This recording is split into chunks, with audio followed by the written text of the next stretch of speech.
There are growing fears that the Taliban now hold more ground in Afghanistan than at any point since the 2001 American invasion.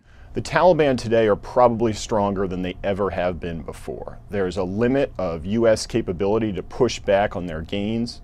Afghan local forces aren't willing to contest the power of the Taliban in areas where the population supports them. U.S. forces in the country believe the Taliban have some sort of insurgent control in at least 16 Afghan provinces covering over 9 million people.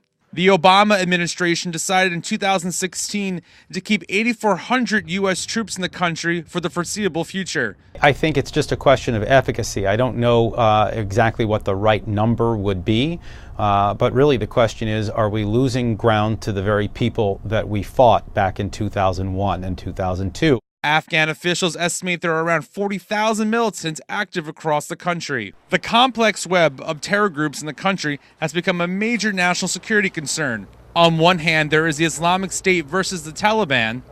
I think ISIS has a very limited lifespan in Afghanistan. The only thing the Taliban is going to take on harder than the Afghan government is a rival for Islamic legitimacy among the populace. ISIS itself is more brutality than the Taliban, which the Afghan population hated, but also less organized, doesn't have any kind of ruling structure at all. On the other hand, there are concerns over the Taliban working with al-Qaeda.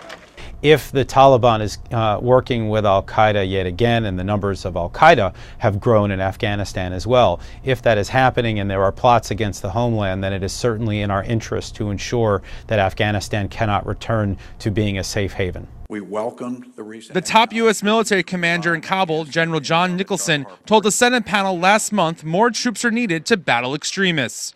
In New York, Chris Snyder, Fox News.